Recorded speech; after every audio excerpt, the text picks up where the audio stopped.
So the next person I want to introduce is Kim Vesey. Kim is an award-winning author, TEDx speaker, executive director at Hospice of Dayton, and executive vice president at Ohio's Hospice. She has over 35 years of nursing service in the hospice field, including 13 years of providing nursing care to hospice patients in their homes, as well as divisional director of hospice services, administrator, general manager, currently serving as general manager of Ohio's Hospice. She also is the author of a great series of books. She actually brought some with her over on the table. I encourage those, especially those of you who know children that have endured a loss. They are fantastic, fantastic books. So with that, I'm going to turn it over, ladies and gentlemen, to Kim Vesey. Well, good afternoon. How was your morning? Awesome. Good? Very good. All right. Well, today we're going to talk about hospice, and my knowledge is primarily focused on Ohio's Hospice. So I will say that if you're in a different area served by a different hospice, there are minimum requirements that every hospice must provide, and then there's extra things that hospices provide. So we provide a lot of extra things. So I'll try to identify what those are so that you know what every hospice in any city or state would be required to provide based on Medicare rules. What is hospice care? What do you think of when you hear hospice? It's okay, you can say the D word. Death. Yes, death, dying, right? You're gonna die. Yes, that's it. You know, they're like, what? You're going to hospice? You know, it's automatically start the clock, time's a ticking, right? You know, it's unfortunate that that's the general perception of the world, right? But that's not what hospice is about. Hospice is about making sure you're comfortable, your pain is managed, your shortness of breath is managed, your nausea, vomiting, and constipation are managed, your family are supported, right? And your family's informed on what to expect next so they can take good care of the patient. Sometimes patients live 48 hours, 24 hours, 2 hours, but mostly they live weeks, months, and some of them are years. Hospice is required to make sure that they're eligible for hospice care. So initially 2 doctors have to say, yep, that patient's got 6 months or less, given normal disease course. Meaning the average person presenting with this disease at this stage would have 6 months or less. But sometimes the human spirit can be pretty incredible. And you probably all know people that have said, oh, just 2 months. And they're here 2 years later, right? So it's hard to predict. It's hard to know the prognosis. So we do have patients that live 2, 3, even 4 years. We just have to make sure we're continuing to document their eligibility. It's also not just for cancer patients. People automatically think cancer patients, but it's for any patient who has a disease that is likely to result in death at some point. Heart disease, lung, kidney, Alzheimer's disease, ALS, any disease where the person is likely to die, that person may be eligible for hospice. And again, we focus not just on the patient, but also on the family. Every patient has access to an interdisciplinary team. The attending physician, maybe the family doctor, or the oncologist, or the cardiologist, and then the hospice doctor. They're assigned a nurse who will manage the care, a social worker, chaplain, an aide is available if they'd like that to help with bathing and personal care. We offer bereavement staff for grief counseling and volunteers. And they can sit with patients, they can transport patients, they make cakes to bring to patients on their anniversary or, for their birthday. It's about helping them to live until they die, right?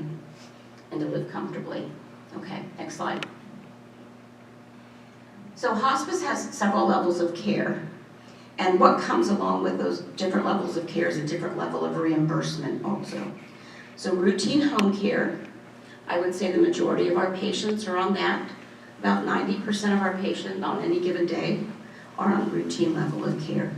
At Hospice of Dayton, we care for about 950 patients every day in our community and in our hospice facilities. So routine home care, that's provided wherever they call home. Nursing home, group home. We've had homeless people who've lived in a bar. I mean, it's, seriously, we try to work with folks. And so even immigrants who aren't legal immigrants, we provide their care at no charge because they're dying. And our mission is to serve those at the end of life. So they get all those IDT members, so interdisciplinary team, IDT members, and hospice, when it's a Medicare patient, covers 100% of the medications, the equipment, and the supplies that are related to that medical terminal diagnosis. So if someone has lung cancer, we'll cover oxygen and breathing treatments and medicine to ease breathing and to ease pain from breathing hard and those sorts of things. So everything's included in routine level of care.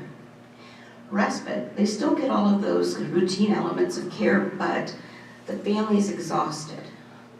Sometimes, unfortunately, the family suddenly, most recently has gotten COVID and is hospitalized, or has a heart attack, or something happens, and so now there's no caregiver, and so we put them into respite. All that means is we're providing their care.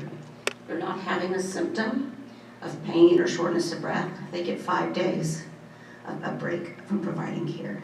And we take on the care of the patient, just like if they were at home. Respite patients have to come to either our hospice facility or a nursing home where we have a contract for respite care, okay? These last 2 levels of care, crisis care, sometimes called continuous care or general inpatient care. I used to tell my patients, they come to the T in the road. They have this really bad symptom, and they can get it managed by staying at home and we bring the care to them. That's crisis care. Or they can come to us, to the hospice house, and we'll take care of them there. And so crisis care and general inpatient care require a symptom that needs to be managed. So they can't just come in because, they're ready to come in and die. I don't want to die at home, I want to come there. That's fine as you get closer, but you have to have a symptom to come in, otherwise Medicare will only pay for this higher level of care if there's a symptom, and they're watching that very closely now. Anything 5 or more days, they're beginning to audit and won't pay until they review the records and decide that patient was eligible. It's kind of a sad thing because a year ago, they were saying, gosh, we've only got about 10% of hospices actually even using general inpatient care. And so now, we've always used it. We have a huge hospice house in Dayton. We're very blessed that way. But other hospices have started using it, and now they're watching to make sure it's not used too much. So that's the way it works, I guess, but it's frustrating. So with crisis care, it's 8 to 24 hours of care, mostly provided by an LPN to manage a symptom, as long as they have that symptom. Okay, so if it's pain, it took 4 days to get their pain controlled completely, then it ends after the 4th day.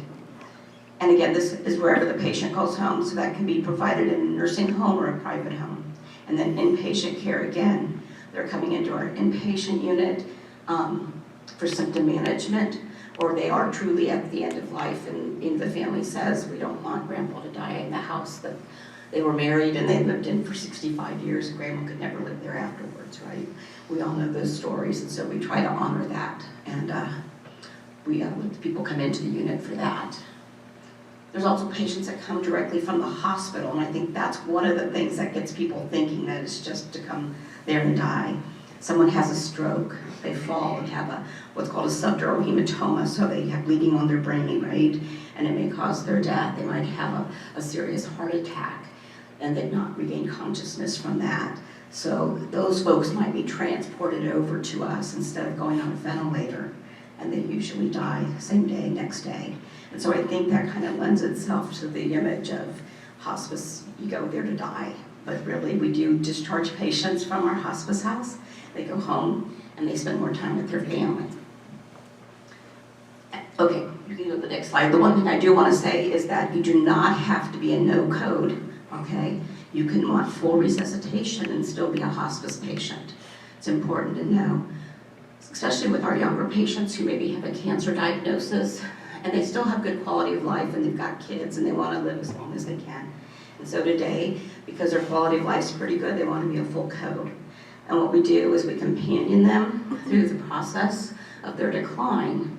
And then when they get weaker, they're like, I don't want to do this anymore. And so then they'll usually sign the DNR form. If they don't, and they're getting to the point where they're critically ill, then just like anybody else, we would call 911 and have them taken to the hospital per their wishes. Okay. All right, payment. Medicare and Medicaid pay 100% of expenses, and in turn we pay for everything: equipment, supplies, medications, treatments, if they're appropriate. What do I mean by that? Well, if somebody's got a diagnosis, let's say a leukemia, and they need blood transfusions periodically, we will continue those if they make the patient comfortable, right? Because maybe they're getting them because their hemoglobin's low and they can't breathe well, they're short of breath.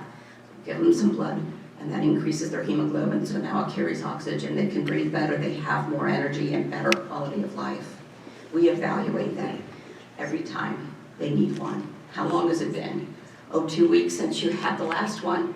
Okay, it used to be 4 weeks, right? So it's not having the impact. You want to continue them. And we let them decide, but we try to make sure they understand kind of where they're at in the process and the pros and the cons. Private insurance, so commercial, those are usually through an employer, usually pays about 80%. So if a person hasn't met their out-of-pocket maximum, or if they've not met their deductible, they could be billed for 20% of the charges. I will tell you, because we have an agreement, a signed written contract with the insurance company that says they'll pay 80%, the patient will pay 20%. We do have to show evidence of attempting to collect that money. So we do bill our patients twice. And it says, basically, if you can pay this bill, please do. And some of our patients can pay it with no trouble. And many of our patients can't, because by the time they get to us, they've spent a lot of money on healthcare and other things. And so we write it off after 2 months. But we have to show an attempt to get the money. We do not send anybody to collections. That's just not the right thing or in line with our mission. And then indigent patients and immigrants receive care without charge. So we don't get paid for those patients, but we do continue to provide care.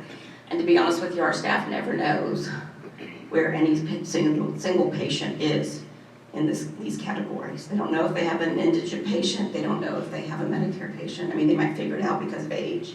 What I'm saying is everybody gets treated the same. Okay, next slide. So Dame Cicely Saunders was the founder of the hospice movement.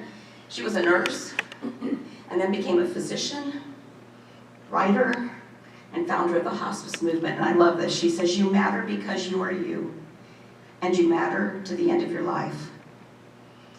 We will do all we can, not only to help you to die peacefully, but also to live until you die.